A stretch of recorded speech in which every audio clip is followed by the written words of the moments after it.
اچھا صاحب یہ فرمائیے گا کہ اسکول دور میں آپ کی کتابیں جلا دی جاتی تھیں تو اس کی وجہ کیا تھی؟ بیسیکلی بنیادی طور پہ میں کیونکہ گاؤں کا رہنے والا آدمی ہوں اور میری فیملی جو ہے وہ پڑھی لکھی فیملی نہیں تھی اور میں پہلا بچہ تھا جو اسکول گیا تھا، اور جو ہمارا خاندان تھا اس کے صرف ایک ہی کام ہوتا تھا کہ جو ان کے میل بچے ہوتے ہیں وہ جب وہ بڑے ہوتے تھے تھوڑے سے تو وہ اپنی دشمنیاں نبھاتے تھے، صدیوں سے چلی آئی دشمنیاں جو تھیں ان کو نبھانا ان کی ذمہ داری ہوتی تھی۔ تو میں کیونکہ جب پیدا ہوا تو میری صحت ذرا کمزور تھی، میں بہت ایکٹیو اور بہادر قسم کا بچہ نہیں تھا،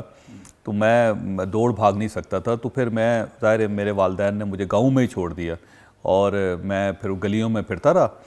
اور وہیں پہ پھر میری ماں ایک دن مجھے ایک اسکول چھوڑ آئی اور میں نے وہاں سے اسکول میں پڑھنا شروع کر دیا۔ پھر اس کے بعد میری فیملی موو کرتی چلے گئی، پھر وہ پہلے کھاریاں چلے گئے میرے والدین، میں وہاں پہ جو انہوں نے کرائے پہ گھر لیا تو اس کے بالکل سامنے اسکول تھا، تو اس اسکول میں بھی انہوں نے مجھے داخل کروا دیا۔ اس کے بعد وہ کھاریاں سے لالا موسیٰ شفٹ ہو گئے، تو لالا موسیٰ میں بھی فارچونیٹلی آپ یہ سمجھیں کہ میرا جو گھر تھا اس کے بالکل سامنے اسکول تھا، وہاں پہ میری ماں نے مجھے داخل کروا دیا، اور میں کیونکہ اپنے خاندان کا سب سے بڑا بچہ تھا تو میں جس ٹریک پہ میں چلتا گیا پھر باقی بچے بھی چلتے گئے، تو وہ کیونکہ شفٹنگ اتنی زیادہ تھی کہ میرا بچپن گاؤں میں، اور گاؤں کا ایک بہت ہی عجیب و غریب سا کلچر، وہ بھی اس کے بعد ایک چھوٹے شہر میں، اور پھر وہاں سے ایک دوسرے شہر میں، اور وہ جو کلچر کی شفٹنگ تھی اس نے مجھے کنفیوز کر دیا بچپن میں بہت زیادہ۔ اور بدقسمتی یہ تھی کہ اس وقت کو بہت اچھے استاد بھی نہیں تھے، کہ میں آج بھی یہ ایک میری بدقسمتی ہے کہ میں اگر کسی استاد کا نام لینا چاہوں کہ اس استاد کی بڑی مہربانی تھی، تو مجھے بدقسمتی سے کوئی استاد ذہن میں نہیں آتا، کیونکہ دیہاتی ماحول میں یہی ہوتا ہے کہ ٹیچر بھی اسی طرح ہوتے ہیں جس طرح اسٹوڈنٹ ہوتے ہیں۔ تو میں اسکول میں چلا گیا، تو اسکول میں ذرا بڑا شائع تھا، بہت شرمیلا بچہ تھا، میرے منہ سے آواز نہیں نکلتی تھی، میں فیس نہیں کر سکتا تھا چیزوں کو۔ تو اب جب اس قسم کا احساس کمتری ہوتا ہے کسی بچے کو، تو اس کو پھر اسکیپ چاہیے ہوتا ہے کہ وہ کیسے اپنے آپ کو اس ساری صورتحال سے نکال سکتا ہے۔ دو تین ہی قسم کے اسکیپس ہوتے ہیں، کچھ لوگ اسکول سے بھاگ جاتے ہیں، کچھ لوگ جو ہیں وہ سگریٹ پینا شروع کر دیتے ہیں بچپن میں،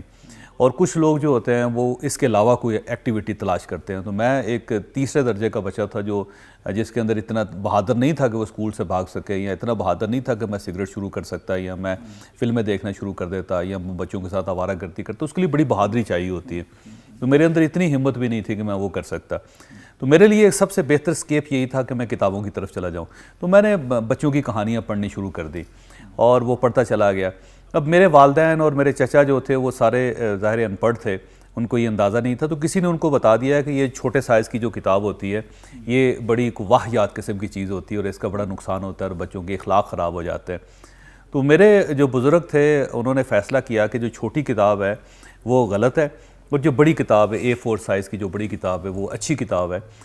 تو انہوں نے صرف A4 سائز کی بڑی کتابیں رہنے دیتے تھے، چھوٹی کتابیں جو ہوتی تھیں اس کو صبح اٹھتا تھا میں تو جلا دیتے، تو وہ کہتے تھے یہ خراب ہے، پیسوں کا کوئی کمی نہیں تھی۔